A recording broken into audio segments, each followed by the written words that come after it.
सिंदुडी या ठिकाणी जय मल्हार क्रांती संघटनेची कोर कमिटी आणि सर्व पदाधिकाऱ्यांच्या मीटिंगच्या निमित्तानं आपण अर्जंट मीटिंग ही बोलवली आणि हा 2 in 1 कार्यक्रम म्हणजे सत्काराचा पण आणि याचा सत्काराला बऱ्यापैकी येणारच होता, तर मीटिंग पण लावून एका ठिकाणी आपण एका पटलावरती, कारण वेळ खूप कमी आहे. 1 महिना इलेक्शनला राहिलेला आहे, त्याच्यातलं पण मला वाटतं आता 2-4 दिवस त्याच्यामध्ये गेलेला आहे, आचारसंहिता लागलेली. जय मल्हार क्रांती संघटना व रामोशी समाज. पहिला रामोशी समाज, रामोशी बेडर बेरड समाज. रामोशी बेडर बेरड समाज हा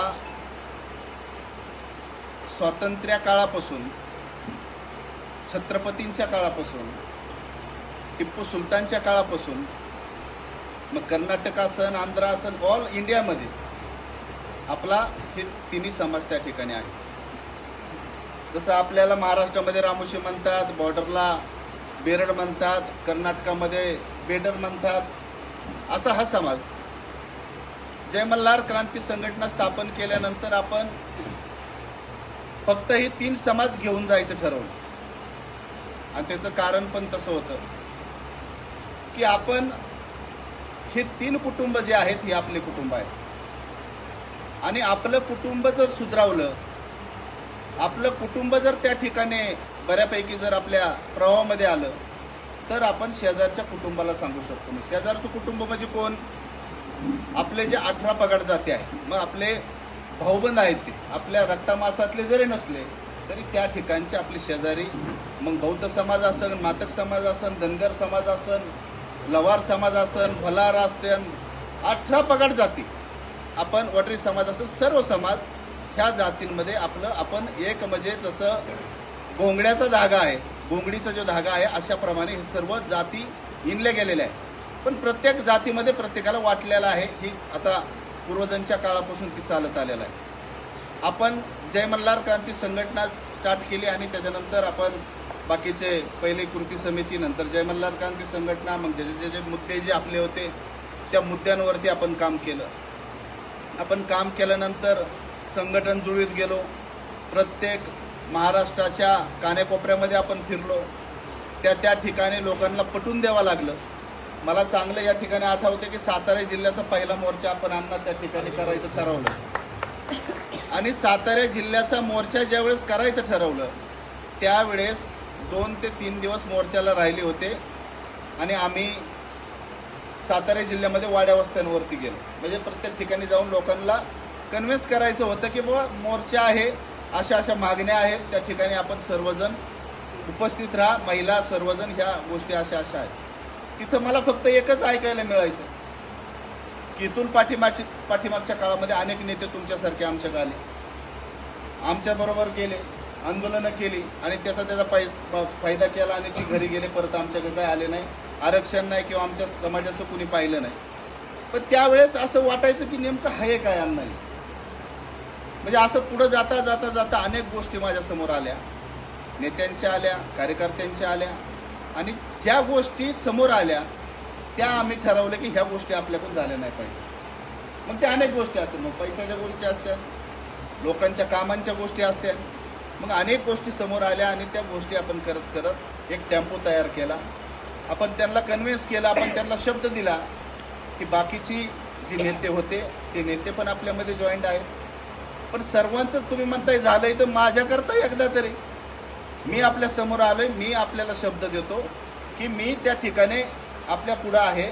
आपण एवढ्या वेळेस माझ्याकरता या ही जी जयंतीचा ही काळ आहे, जयंती, सरकारी जयंती आपल्याला साजरी करायची, याच्याकरता आपल्याला मोर्चे करायच्यात, बाकीच्या आपली ज्या अनेक मागण्या आहेत त्याच्याकरता मोर्चे करायच्यात.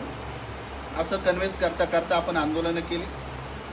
एवढं देण्यात आलं की जे पहिलं याचं आंदोलन झालं साताऱ्याच्या आंदोलनाला एकदम असा टेम्पो झाला तयार की त्या ठिकाणी पोलिसांची चर्चा ही झाली की फोन यायचं सुधीरला यांना सगळ्यांना की तुमचा समाज किती येईल, काय होईल.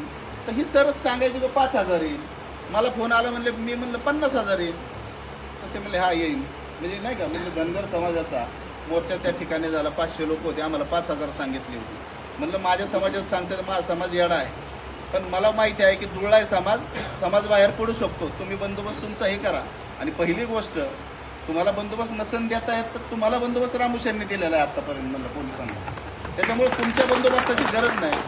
आपण त्या ठिकाणी 200 पोरं आपण आपली त्या ठिकाणी हे केले. पत्रकार महोदय, साताऱ्यामध्ये आपण जे पहिलं सगळं हे केलं आणि त्या ठिकाणी आपला बंदोबस्त आपण दिला. आणि ज्यावेळेस मुंगीवानी सगळीकडून लोक निघायला लागली, 50,000 म्हणता 1,00,000च्या वर तो लोक गेली आणि त्या ठिकाणी फक्त 4 ते 5 पोलीस होते. पण त्यांना कुठेही असं दिसलं नाही की ही लोक, आणि त्याच वेळेस मला वाटतं मराठी मोर्चे चालू होते. म्हणून ते सगळं ते झाल्यानंतर आपला समाज एक पटलावरती आला. मलाही आनंद वाटला. नंतर 2 दिवसांनी सोलापूर, 2 दिवसांनी सातारा, 2 दिवसांनी पुणे, 2 दिवसांनी नाशिक आणि दुसऱ्या दिवशी परत आपण आझाद मैदान या ठिकाणी गेलो. आपली कामं झाली. आपली कामं मांडता आपल्या समोर सगळं आलं. ते पहिल्यापासून आपल्याला सांगायचं कारण आहे की आपल्याला इथून पुढच्या गोष्टी कशा मिळणार आहेत ती पण आपल्याला सांगणार आहे. आपल्या मागण्या मांडत गेल्यानंतर आपल्या पहिल्या मागण्या आपल्या माफक होत्या. आपल्या मागण्या हे नव्हते की आमच्या ह्या समाजाला करोडभर रुपये तुमच्या सरकारने द्यावं. मागण्या आपल्या काय होत्या की आमचा समाज जो आहे हा कोण आहे. जर मंत्रालयात गेलं तर आमच्या समाजाला विचारत नाही. मंत्रालयात गेलं तर रामोशी बेडर समाज कोण आहे हे असं विचारतात अधिकारी. तर आमच्या समाजाची ओळख निर्माण झाली पाहिजे. तर आपली ओळख कशी निर्माण झाली पाहिजे. मग दौलत सुतळेने त्याच्या बापाचं नाव सांगून जमणार नाही किंवा अण्णांनी त्यांच्या बापाचं नाव सांगून जमणार नाही. त्या ठिकाणी आपण उमाजी नाईकांचं नाव सांगावं किंवा आमचे पूर्वज काय होते त्याचा अभ्यास आपण केलेला आहे. आणि त्याच्यानंतर मग अनेक पूर्वज आपल्या समोर, उमाजी नाईक तर सगळ्यांना माहिती होते.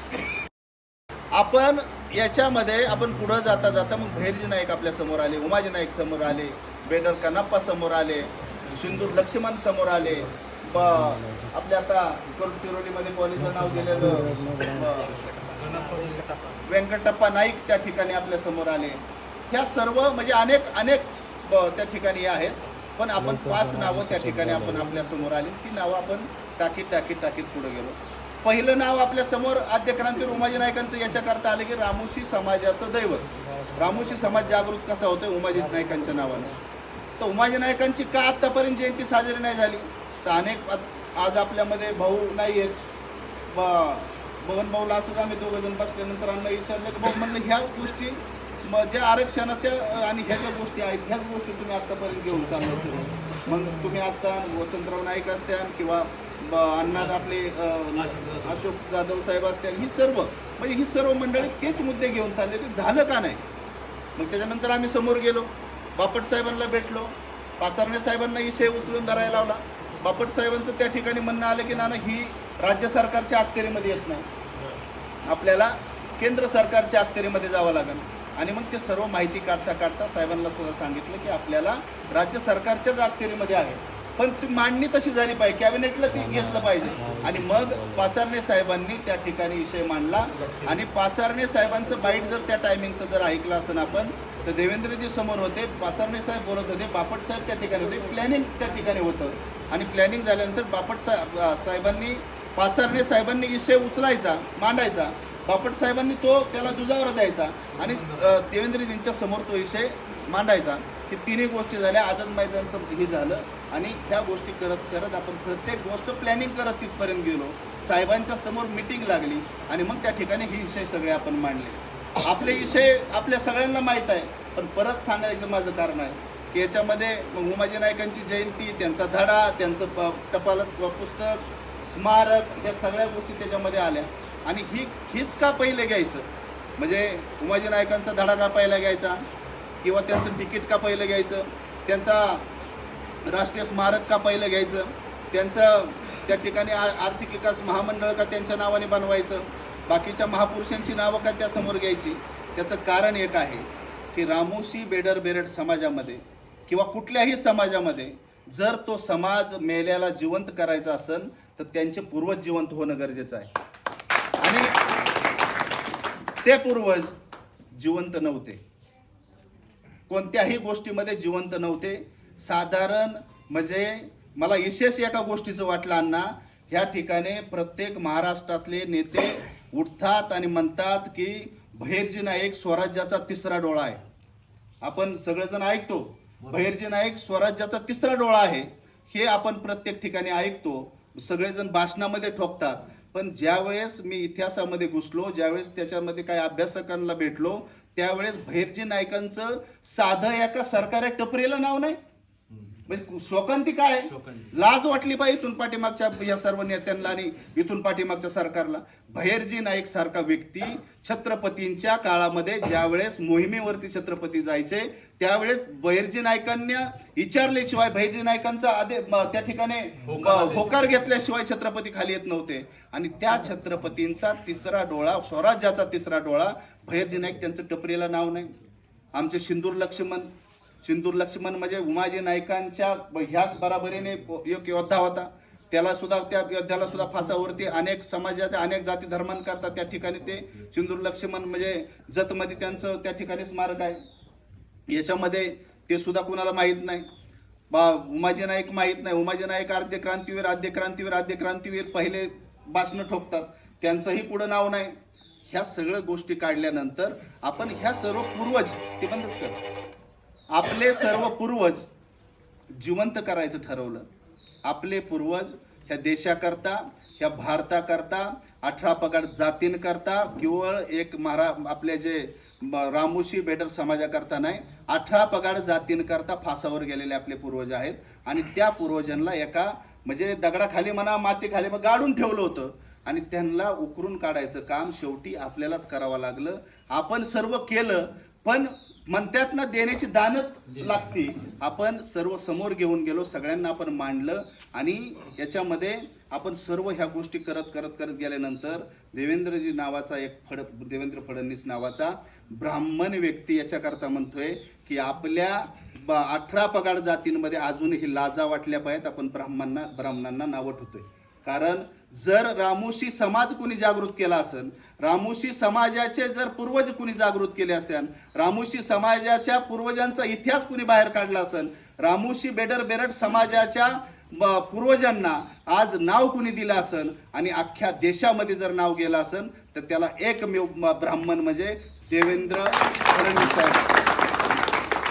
आणि त्या व्यक्तीला खऱ्या अर्थानं अतिशय म्हणजे त्या ठिकाणी जी आपल्या गोष्टी होत गेल्या, आपण त्या ठिकाणी अनेक गोष्टी मांडत गेलो आणि अनेक गोष्टी होत गेल्या. त्याचं कारण काय झालं की त्याचं कारण एकच झालं की आपण जसं या ठिकाणी गेल्यानंतर देवेंद्रजींनी पहिलं काम केलं, त्यानंतर तेच करू शकतात ह्या गोष्टी आपण लावून धरल्या. आपला समाज एकवटला गेला, आपला समाज त्यांच्या पाठीमागे एकनिष्ठेने राहिला, आपल्या समाजामध्ये ताकद दिसायला लागली, आपल्या समाजाचे मेळावे एकत्र यायला लागल्या, आपल्या महिला एकत्र यायला लागल्या, आपले पुरुष एकत्र यायला लागले आणि प्रत्येक जण देवेंद्र भाऊ म्हणजे आपल्या सक्का भाऊ असल्याप्रमाणे मानायला लागला. आणि आज तुम्हाला सांगतो की ह्या सगळ्या गोष्टी, आज 5 जणांची नावं, 5 महापुरुषांची नावं त्या ठिकाणी आपण दिली. आपण म्हणलं की त्यामध्ये भैरजी नाईकांचं नाव इटेला कॉलेजला, ITI कॉलेजला त्या ठिकाणी दिलं पाहिजे. त्या ठिकाणी आता आपण उद्घाटन केलं. ITI कॉलेज त्या ठिकाणी म्हणजे कमीत कमी 20 ते 22 एकरामध्ये ते कॉलेज आहे. त्या कॉलेजला भैरजी नाईकांचं नाव दिलं. सिंदूर लक्ष्मण जे जतमध्ये आहे त्या ठिकाणी सिंदूर लक्ष्मणांचं त्या ठिकाणी त्या कॉलेजला नाव दिलं. आद्य क्रांतीवीर उमाजी नाईकांचं याच्यामध्ये पुरंदरमध्ये नाव दिलं कॉलेजला. आणि याच्यामध्ये राथ्यामध्ये त्या ठिकाणी सुद्धा 2 वेळा नाव उमाजी नाईकांचं त्या ठिकाणी दिलं. आणि याला अकोल्याला आणि गडचिरोलीमध्ये आपले एकटप्पा नाईक म्हणून आहेत, त्यांचं नाव दिलं. ही क्रांतीवीर आपले आणि ह्या समाजाकरता, भारताकरता सर्व फासावरती गेलेले. पण त्याच्याकरता आत्तापर्यंत कुणीही काय केलं नव्हतं.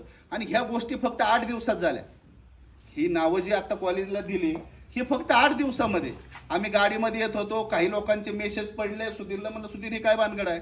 सुधीर म्हणलं की नाना ते 200 काहीतरी महापुरुषांची नावं भारतातल्या, महाराष्ट्रातल्या याच्या ITI कॉलेज आणि ह्या सरकारी संस्थेला देणार आहे. आणि आपलं नाव काय नाही त्याच्यामध्ये. व्हॉट्सअपवरती जसं लव्ह लेटर लिहितात तसं काही लोकांची चर्चा चालू आहे व्हॉट्सअपवरती. तर मग ती पाहिल्यानंतर मग आपण ते हे केलं, आपण एक लेटर तयार केलं. गोपीचंद पडळकर साहेबांना त्या ठिकाणी भेटलो, आम्ही गेलो. मुंदाडा साहेब जे हे आहेत त्याच्यावरती त्यांना मंगलप्रभात लोढा त्या ठिकाणी आपण त्यांना हे केलं, पत्र दिलं आणि आम्ही गोपीचंद पडळकर साहेब घरी पोचले असत्यान, मी पुण्यात पोचलो असेल आणि दुसऱ्या दिवशी सकाळी त्या ठिकाणी 5 नेत्यांची नावं.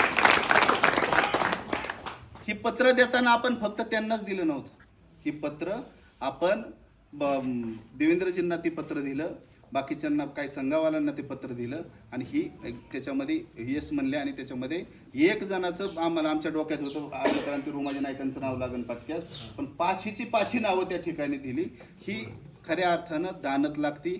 आणि मग आपले जर पूर्वज जीवन जर झाले, आपण आपले पूर्वज जीवन झालं, तुम्ही जर आता बेडर कनाप्पांचा जर इतिहास वाचला, उमाजी नायकांचा इतिहास वाचला, भैरजी नायकांचा इतिहास वाचला, तुम्ही सिंदूर लक्ष्मणांचा इतिहास वाचला, त्या नायकांचा इतिहास जर वाचला, तर तुमच्या अंगातलं रक्त येणं असं सळसळलं की आपण एवढ्या मोठ्या जातीमध्ये जन्माला आलो, एवढ्या मोठ्या आपलं पूर्वज एवढे मोठे होते, आपण काय आहेत. आणि ती पूर्वज फक्त मोठे होते नाही, ती पूर्वज फक्त एका व्यक्तीमुळं, एका नावामुळं फासावरती गेल्यात. कोणामुळं? ह्या भारत देशामुळं आणि ह्या महाराष्ट्रामुळं ती फासावरती गेल्यात. एक तर्फी, एक विचारी आणि एक जिद्दीने दिलेल्या शब्दाला जागणारी आपली जी जात आहे, ह्या जातीचा परत एकदा प्रत्येक जणाला नाइलाजाने उल्लेख करावा लागला. आता बघा, प्रत्येक जणाला त्या ठिकाणी मंत्री असन, पुढारी असन, आमदार असन, रामोशी जात इमानदार आहे, रामोशी ही जात दिलेल्या शब्दाला जागणारे आहे, आपण त्यांच्या तोंडामध्ये घालतो. म्हणजे हा विषय बोलावा लागतोय आता त्यांना, कारण त्यांना माहिती आहे की ही जात खरोखर इमानदार आहे, कारण त्यांनी ती पूर्वज आता वाचले त्या ठिकाणी. आणि म्हणून आपले पूर्वज सगळे आज जिवंत झाले. याचा अर्थ आपला समाज सुद्धा जिवंत झाला. आता आपल्याला हा समाज जिवंत झालेला आहे, ह्या समाजाची निम्मी पिढी नदीला गेलेली आहे, निम्मी पिढी बरबाद झालेली आहे. थोडक्यात कुणी ड्रिंक पिऊन असन, कुणी काय बाकीचे कुटाणे करून असतील, किंवा वयाच्या याने ती पिढी गेलेली आहे. आपण आपल्या पिढीमध्ये काही का होईना 5%, 10% आपण आता पोहोचलो. 100% आपण अजिबात पोहोचलेलो नाही. आपण 10% ह्या पिढीकरता पोहोचलेला आहे.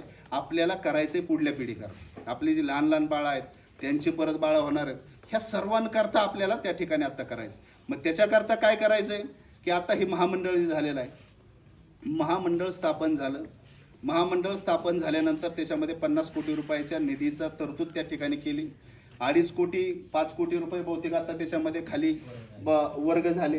त्याच्यामध्ये अनेक त्रुटी येत होत्या, त्याच्यामध्ये अनेक त्रुटींच्या त्याच्यामध्ये आपण बऱ्यापैकी तरतुदी त्याच्यामध्ये करायला लागल्या. आणि त्याच्यामध्ये आता महामंडळाचं आचारसंहिता लागल्यानंतर जैसे ती परिस्थिती राहिलेली आहे. त्याच्यावरती निवड आपली त्यांनी केली. त्या निवडीचं सुद्धा तुम्हाला या ठिकाणी सांगतो की रामोशी आणि रामोशीचा नेता कसा डोक्यात राहावा, त्याला साक्षीदार आमचा एक गोपाळ समाजाचा युवराज म्हणून मित्र आहे. आणि आत्ताचे 8 दिवसाचं म्हणजे तुम्हाला सुधीर त्या ठिकाणी होता. पाणी बघू थोडं. आम्ही याच्या BJPच्या कार्यालयामध्ये असं उभं होतो समोर, आणि लाड साहेबांचे तिकडून त्यांच्या बाकीचे जवळ 20-25 बॉडीगार्ड ती सगळा ताफा त्यांचा समोरून आला. आणि लाड साहेब आले आणि माझ्या गळ्यात पडले. म्हणले नाना मानलं तुला. म्हणलं काय झालं साहेब? म्हणले अरे एक विषय जर तुला सांगितला नाना तर तू खरंच म्हणशील काय नेमकं बाबा ह्या माणसाला करून ठेवलं, तू काय जादू केली देवेंद्रजीवरती मला माहीत नाही. पण मला एक विषय असा होता की त्या ठिकाणी मला बोलून घेऊन तुझं नाव सांगितलं, बोलून घेतलं आणि माझं नाव त्यांना सांगितलं. तर मग म्हणले मी तुला नंतर सांग. मग त्याच्यामध्ये ती सगळं झाल्यानंतर देवेंद्रजी परवा भेटले. म्हणजे ज्या दिवशी आपल्याला महामंडळाची निवड झाली असे समजलं, त्याच्या आधी अर्धा तास आम्ही भेटलो. आणि भेटल्यानंतर मला म्हणले नाना तू खुश आहे का? म्हणलं साहेब मी तुम्ही आहे म्हणल्यानंतर खुशच आहे. तुम्ही असले, तुमचं डोक्यावर हात आहे माझ्या, त्याच्यामुळं समाजाच्या आणि माझ्या, त्याच्यामुळं मी खुश आहे. तर त्याच्यामुळं मला बाकीचं काय हे नाही. मग म्हणले प्रसाद तू नाना संग बोलला नाही का? नाही म्हणले साहेब नाही काय चर्चा नाही झाली, मी बोलतो. मग पाया पडलो आणि ते गेले. मग प्रसाद लाड साहेबांनी मला मग सांगितलं त्या ठिकाणी की नाना मी यादी चालू होती, CM बसलेले होते, अजितदादा बसलेले होते, हे बसलेले होते 3 जण, आणि ह्या महामंडळाच्या याद्या चालू होत्या. आणि ही यादी पुढं जाता जाता जाता हे सगळं उरकत आलं. आता त्या यादीला आपलं नाव त्यांनी जसं रिकमेंड साहेबांनी केलं तर पहिलं, पण तरी त्यांना वाटलं की याचं काय चुकलंय का काय. अरे म्हणले ते दौलत नानांचं नाव त्याच्यामध्ये घेतलंय का प्रसाद, तू बघ बरं ते चेक कर. हो साहेब म्हणले ते घेतलं देवेंद्रजी फडणवीस साहेबांनी. याच्यापेक्षा काय पाहिजे आपल्याला? आणि जर होत असेल आणि हे जर आपल्या समोर जर येत असेल तर याला कारण काय आहे? निष्ठा आणि एकतर्फी आपण त्या माणसाच्या पाठीमागे.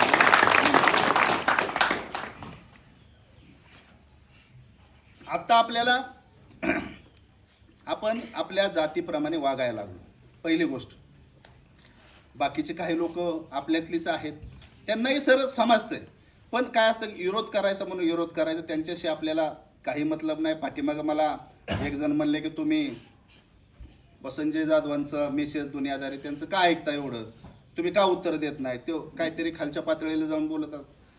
तुम्हाला एक ह्या ठिकाणी सांगतो, संजय जाधवांचं ऐकायचं कारण एकच आहे अण्णा, सगळ्यांना सांगतो आज, की त्या व्यक्तीनेच ह्या संघटनेत मला घेऊन आला.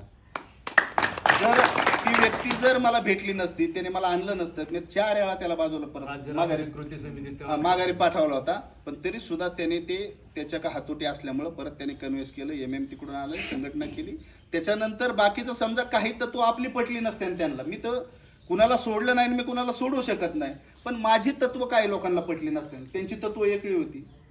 ती तत्व आपल्याला माहिती आहेत की आता माझं म्हणणं असं होतं की मी माझं स्वतःच विकीन, पण समाजाकरता खर्च करेन. त्यांचं तत्व असं होतं की आपण लोकांच्या पावत्या फाडायच्या, लोकांकडून निधी घ्यायचा. आता लोकांचा निधी एकदा आम्ही ट्राय पण केला त्या ठिकाणी, पण लोकांनी त्याचा प्रतिसाद मिळाला नाही. मी म्हणलं ही चुकतंय आपलं, आणि याच्यामध्ये मग आपली ही जर याच्यामध्ये एखादा 1000 रुपये द्यायचा आणि 10,000चं म्हणलं संजय भाऊ 10,000चा जर हिशोब मागत असेल तर ते आपल्याला नको, जोपर्यंत पुरतंय ना मी त्यापर्यंत मी आपला रेटीत नेतो, काळजी करू नको म्हणलं. आणि म्हणजे या गोष्टी सगळ्या आहेत, त्याच्यामुळे आपण कुणालाही वाईट कुणाला बोलू शकत नाही.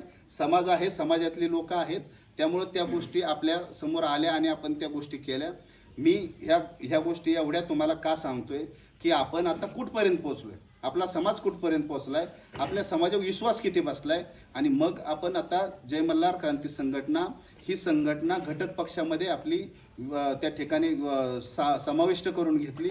घटक पक्षामध्ये समाविष्ट करून घेतली म्हणजे काय की घटक पक्ष म्हणजे भारतीय जनता पार्टी ही एक पक्ष आहे, त्याचा घटक पक्ष अजितदादाची पार्टी राष्ट्रवादी पक्ष आहे, त्यांचा घटक पक्ष जसं शिवसेना शिंदे साहेबांची शिवसेना आहे तो घटक पक्ष आहे. त्याचप्रमाणे जय मल्हार क्रांती संघटना ही घटक पक्ष म्हणून आपली सामील करून घेतली. आपली खऱ्या अर्थाने जी ताकद निर्माण झालेली आहे, ह्या ताकदीचा अंदाज आपल्या गोरगरीब जनतेला नाही, पण ह्या महाराष्ट्रातले जेवढे प्रस्थापित आहेत ह्या सगळ्यांना त्याचा अंदाज कळलेला आहे, ही जात आता कोणत्या दिशेने आहे. आता आपण काय केलं की आपलं टार्गेट आपण धरलं की आपल्याला अख्ख्या महाराष्ट्रामध्ये फिरता येणार नाही, 30 दिवस आहेत, पण आम्हाला काय करा, एक 40 मतदारसंघ जे असे आहेत, 38-40 मतदारसंघ, त्याचं टार्गेट आम्हाला द्या. आणि बाकीची लोक त्या ठिकाणची तर आम्ही सांगणारच आहे किंवा त्या ठिकाणी प्रचार होणारच आहे, पण 40 मतदारसंघ असे आपण द्या की ज्या ठिकाणी निर्णायक मतदान आमचं आहे. आणि निर्णायक मतदान आमचं ज्या ठिकाणी आहे त्या ठिकाणीच आम्ही काम करू. आणि त्या ठिकाणचा आपला जो महायुतीचा जो घटक पक्षातला जो उमेदवार त्या ठिकाणी उभा राहणार आहे त्याला कशा पद्धतीने आपण निवडून आणायचा असं त्या ठिकाणी आपण नमूद केलं आणि त्या पद्धतीने आपण काम चालू केलं. आता सध्या आपण ह्या दिशेला आहे, ह्या ठिकाणी आहे की येणाऱ्या काळामध्ये आपण जे 38 किंवा 40 त्याच्यामध्ये हे काढलेलं आहे, मतदारसंघ काढलेला आहे, त्या मतदारसंघामधल्या प्रत्येक व्यक्तीने, म्हणजे समजा मी आता शिरूरमध्ये आहे, तुम्ही अण्णा पुरंदरमध्ये आहे, तुम्ही माळशिरसमध्ये आहे, ह्या सर्व गोष्टी प्रत्येक ठिकाणची लोक, कोल्हापूरचे सोडून मला वाटतं बाकीचे बऱ्यापैकी या ठिकाणी आलेले आहेत संघटनेचे पदाधिकारी. तर त्या याच्यामध्ये आपल्याला एक करायचं आहे की त्या ठिकाणी ह्या जो कोणी उमेदवार उभा राहील, म्हणजे आता त्याच्यामध्ये काय करायचं आहे, आपण जर अशी वाट बघत बसलो की त्या उमेदवाराने आपल्याला कॉन्टॅक्ट करावा, तर ती परिस्थिती आताची नाही. कारण जो उमेदवार उभा राहतो त्याच्या डोक्यात पूर्ण अख्खे किडे कालवलेले असतात, तर त्याच्यामुळं आपण ती वाट पाहायची गरज नाही. आपण काय करायचं त्याच्यामध्ये की त्यांचा जो मोरख्या आहे त्या मोरख्या किंवा तो जो मेन आहे, जो उमेदवार आहे त्याचा नंबर, त्याचं नाव मला द्यायचं, मी त्याला फोन करेन की आमच्या समाजाची मीटिंग लावा, वरून आदेश आहे, तुम्हाला गरज पडणार नाही, बोलायची गरज पडणार नाही, पण ज्या ठिकाणी असं होईल त्या ठिकाणी तुम्हाला इज्जतीने त्या ठिकाणी बोलावलं पाहिजे, एवढं मात्र मी करू शकतो. आणि त्याच्याकरता एक करायचं की ज्या व्यक्तीने तुम्हाला, म्हणजे ज्या ठिकाणी एखाद्या उमेदवाराचं आता त्या ठिकाणी हे झालंय, म्हणजे तिकीट फायनल झालंय, त्याची तयारी चालू आहे, तुम्ही तुमची संघटना बांधायची, तुम्ही तुमची काय संघटना बांधायची, पुढे प्रचार चालू करायचा, संघटना बांधायची. आणि ज्या वेळेस तुम्हाला असं वाटेल की हा व्यक्ती आपल्याला रिस्पॉन्स देत नाही, मग त्यावेळेस मला सांगायचं तुम्ही. आणि त्या ठिकाणी म्हणजे आपल्याला उलटं पण करता येतं की चला नाही आपल्याला विचारित मला याचा विरोध करायचा, पण आपल्याला ती पण करता येणार नाही आता. आपण त्याच्या बाहेर गेलेलो आहे आता, त्याच्यामुळे ती विरोध करता येणार नाही. पण तो नाही करत आपल्याला मदत का नाही करत ती विचारायचं आणि मग माझ्या पद्धतीने मी त्यांना नीट करायचं काम करतो.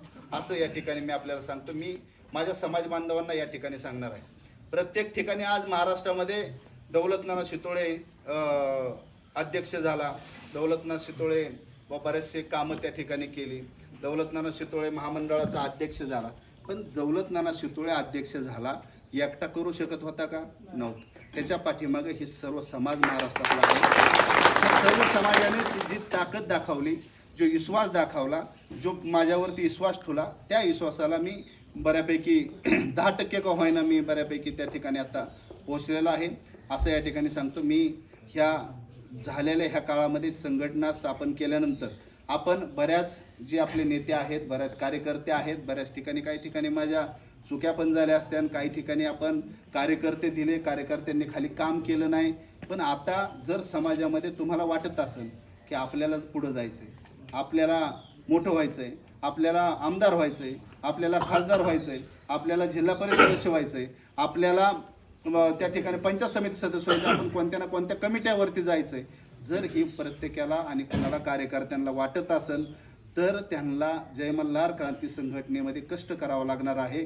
गावागावात जावं लागणार आहे, समाजात जावं लागणार आहे. आणि समाज एकत्र आत्ता आपला आहे. समाजाची अडचण काय, समाज एकत्र आहे. सर्व समाजाला पटवून द्यावं लागते. फक्त गोरगरीब जी बाकीची लोक आहेत, रोज त्यांचा हातावर पोट आहे, त्या लोकांना काय राजकारणाचं जादाही नसतं. पण जसं सुधीरने सांगितलं, जसं तुम्ही सांगितलं ना, त्याच्यामध्ये त्या लोकांपर्यंत गेलं पाहिजे. लोकांपर्यंत आता दीपकने त्या ठिकाणी विषय अतिशय चांगला मांडला की त्या ठिकाणी लोकांना पदं दिली, मग त्याने फक्त त्या याच्यामध्येच राहायचं का, म्हणजे पत्रिकावर नाव टाकणं किंवा व्हॉट्सअपला नाव टाकणं त्याच्यापुरतं मर्यादित राहणं गरजेचं नाही.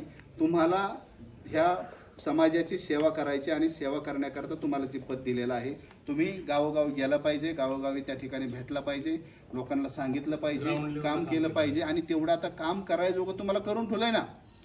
आर्थिक विकास महामंडळ जर स्थापन झालेलं आहे तर तुम्ही पहिली गोष्ट कार्यकर्त्यांचं, जी कार्यकर्ते त्या तालुक्यामध्ये आहेत, पहिले त्यांनी जातीचे दाखले आपल्या समाजाला आहे का पाहिलं पाहिजे. कारण त्या जातीचे दाखले असतील तर त्यांना महामंडळाचा फायदा होणार आहे. जर आपल्या समाजाला पुढे जर मोठं प्रकरण करायचं, 50 लाखाचं करायचं, 20 लाखाचं करायचं, 5 लाखाचं करायचं, तर त्याच्याकरता त्याला जामीनचं जी तरतूद आहे, त्या जामीनच्या तरतुदीमध्ये बऱ्यापैकी आपण थोडं शिथिलता आणलेली आहे. पण सगळ्यात ज्यादा ज्यावेळेस बँकेमध्ये जातं त्यावेळेस बँक जी आहे, बँक मॉर्गेज केल्याशिवाय ती ही करत नाही. 1 लाखाचं जी कर्ज आहे, 1 लाखाचं आपण त्या ठिकाणी प्रत्येक महिलांकरता किंवा पुरुषांकरता, तरुणांकरता काही का होईना त्याचा फायदा होईल म्हणून आपण 1 लाखाचं ती कर्ज केलंय. आणि 1 लाखाच्या कर्जाला सुद्धा 2 जामीनदार वगैरे त्यांनी ठेवते. पण त्याचं 99% असं ही झालेलं आहे आमच्या समोर की ती कमिटी होती, कलेक्टरची ती कमिटी, आणि ही पूर्ण बाजूला आपण त्यातून काढून ती 1 लाख प्रत्येक महिलेला, प्रत्येक याला भेटन असं त्या ठिकाणी. समजा 10 महिला एकत्र आल्या तर त्या ठिकाणी 10 महिला एक बिझनेस टाकू शकतात, त्याच्या ठिकाणी 20 महिला कामाला ठेवू शकतात. असं सर्व ती जाळं आहे, असं ती यंत्रणा आहे. आज 5 कोटी आहेत, उद्या 50 कोटी होतील. ते 50 कोटी खर्च केलं तर 500 कोटीची सही झालेली आहे. आपल्याला बऱ्याच जणांना सगळ्यांना दाखवलंय. 500 कोटी रुपयाची सुद्धा देवेंद्रजींनी सही करून ठेवली. तुम्ही 2.5 कोटी दिले ना, तीच उडवे ना, 5 कोटी उडवे ना.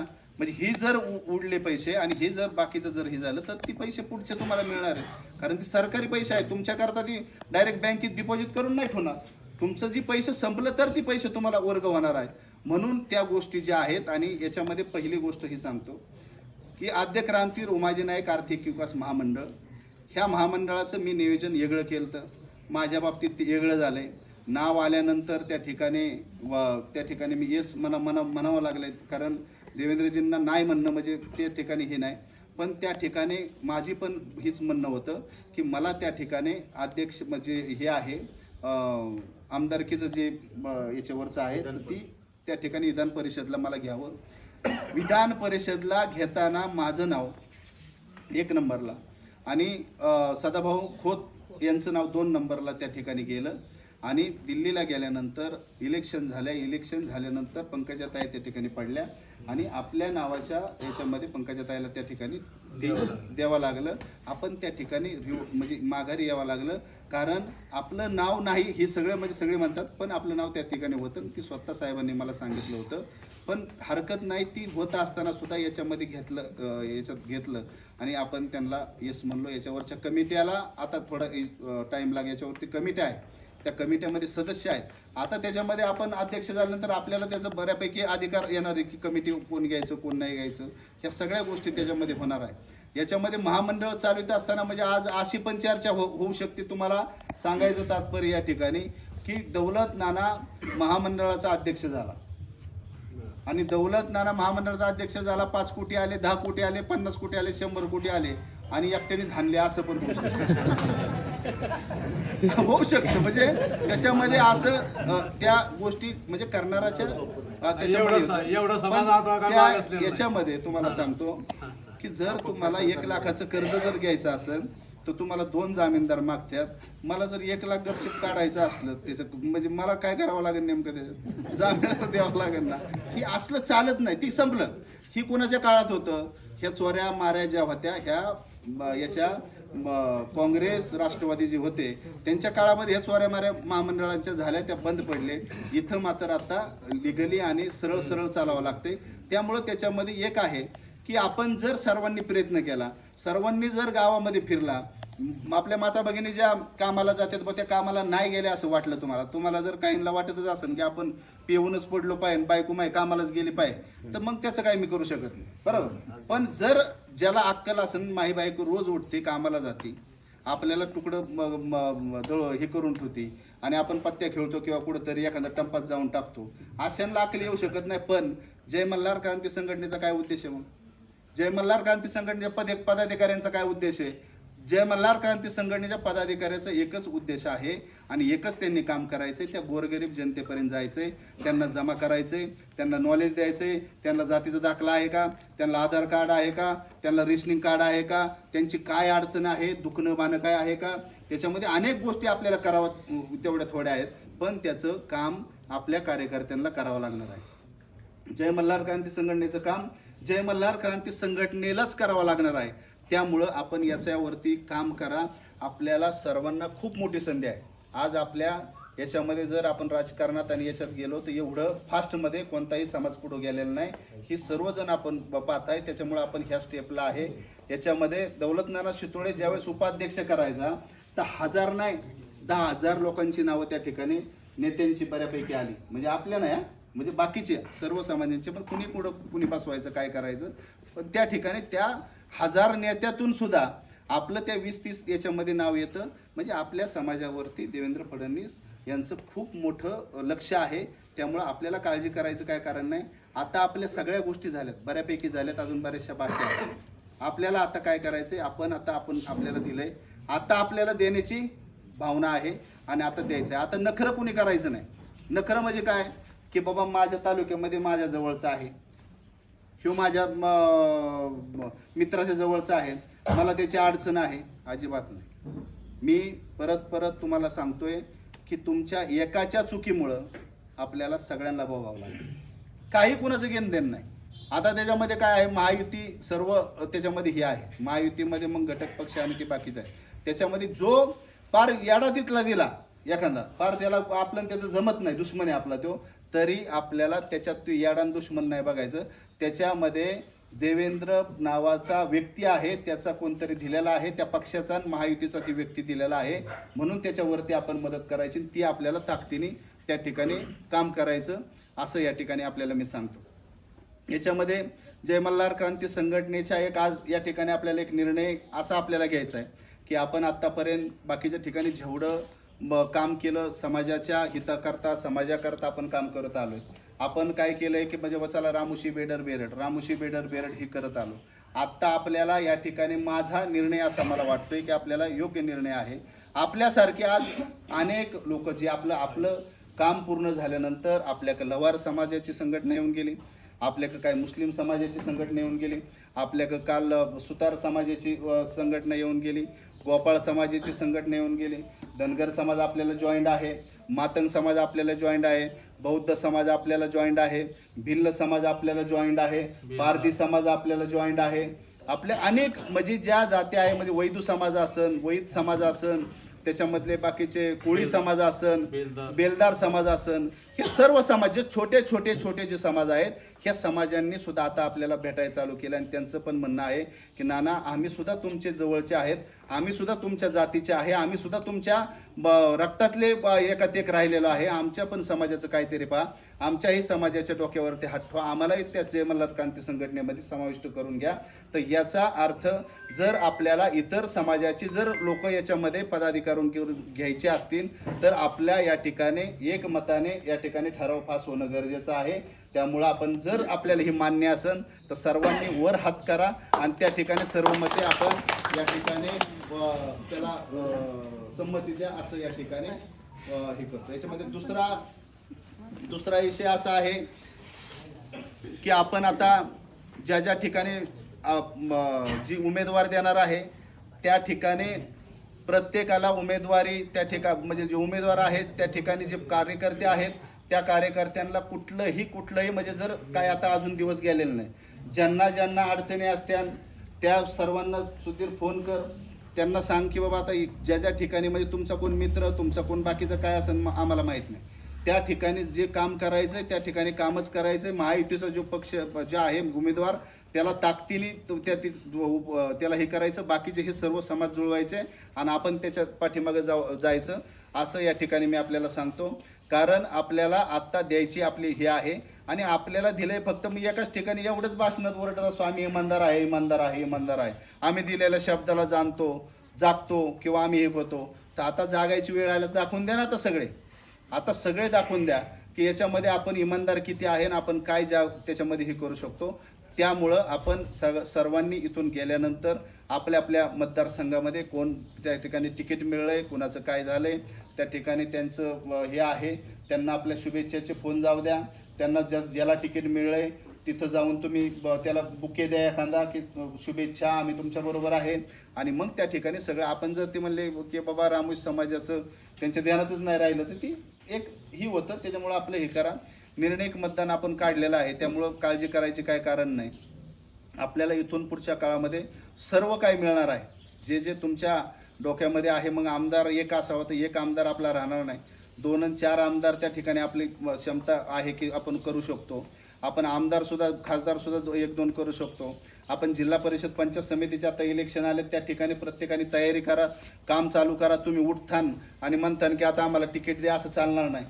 कारण राजकारण हे असं असते की तुम्हाला जर जायचं असेल पुढं तर तुम्हाला 1 वर्ष 6 महिन्याची इलेक्शन आहे पुढं, पहिलं तुम्ही गाव पिंजून काढा, तुम्ही प्रत्येक ठिकाणी जा, प्रत्येक ठिकाणी सगळ्यांना कळू द्या, वाढदिवस 10 मी इच्छुक आहे सगळ्या याच्यामध्ये जाऊन भेटा, बरोबर आहे का, सर्वजण जा आणि हे करा.